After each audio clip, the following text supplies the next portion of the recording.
Choisis la vie. Découvrir ses vrais désirs, ses vrais besoins.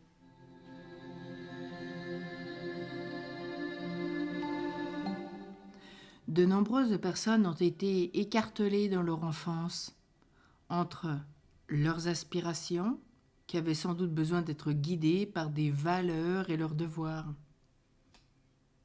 Tes parents ont fait ce qu'ils pouvaient pour t'élever correctement et tu les en remercies. Mais la façon, souvent trop brutale, avec laquelle ils t'ont soumis à des obligations peut-être morales, t'a peut-être fait refouler tes vrais désirs. Dans la parabole du bon grain et de l'ivraie, Jésus demande de ne pas déraciner trop tôt la mauvaise herbe, sous peine de couper en même temps le bon grain, mais d'attendre la moisson pour faire le tri. Aujourd'hui, acceptes-tu de reprendre ton éducation, quel que soit ton âge? Accueilles-tu Dieu comme ton vrai Père? Accueilles-tu Marie comme ta mère? Saint Joseph comme celui qui te charpente, ton tuteur? Accueilles-tu l'Esprit Saint qui te donne vie? Accueilles-tu Jésus comme ton sauveur, ton libérateur?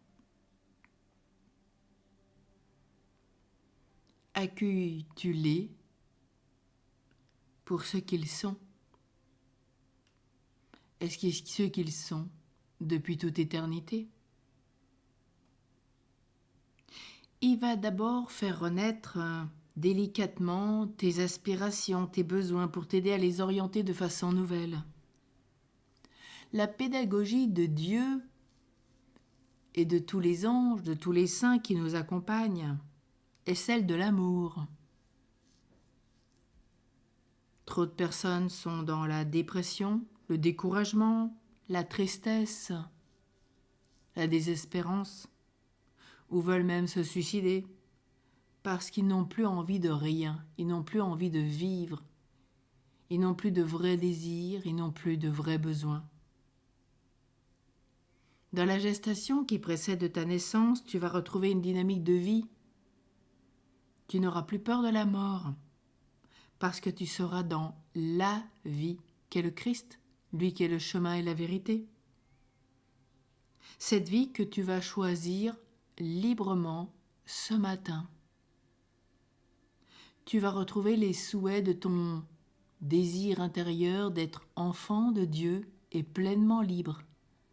C'est à toi de choisir et personne ne peut poser ce choix à ta place. Tu es libre, l'amour est gratuit. Tu n'aspireras peut-être pas uniquement aux grandes choses, mais Jésus a conscience d'immense joie dans l'amour surabondant qui le traversait, dans le fait de distribuer le bien autour de lui, d'éclairer les personnes, de les conseiller, de les guérir physiquement, psychologiquement, spirituellement surtout, et les guérir du péché essentiellement. Il en a connu aussi de plus modestes dans ses amitiés, avec tous les repas qu'il a partagés, cette joie partagée de ces rencontres toutes simples, comme avec les enfants qu'il aimait tant, l'innocence, la pureté, l'émerveillement de toutes choses, un esprit de vérité qui dit les choses de façon très directe, très naturelle. C'est ce qu'il aimait tant et ce qu'il aime toujours. Alors aujourd'hui, sois comme un enfant, joyeux, vrai, peut-être fâché aujourd'hui, mais dis-lui en toute simplicité de cœur ce qui se passe en toi. Peut-être qu'aujourd'hui tu es triste, tu pleures, tu es en colère. Peut-être es-tu joyeux, pleine d'amour. Oui, dis ce qui t'habite. Que tu sois un homme et une femme, Dieu te prend pour ce que tu es, ou même si tu es un enfant. Il te prend comme tu es, avec tes émotions, avec les joies, les épreuves de ta vie. Alors ce matin, si tu veux vraiment entrer dans cette dimension profonde, spirituelle, il est important aussi de savoir allier des désirs qui semblent grands et certains qui sont tout petits.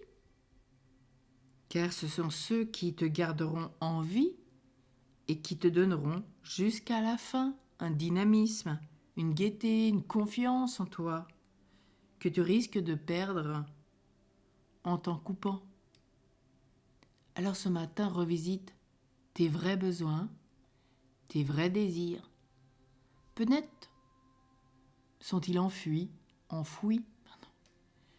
Prie l'Esprit Saint. Il va te montrer tes désirs profonds. Inscris-les peut-être sur un papier et vois ce que tu peux faire pour les mettre en œuvre. Et demande à Jésus de t'aider à les mettre en œuvre parce que c'est lui qui les met au plus intime de ton cœur. Et tu en as tellement besoin pour vivre.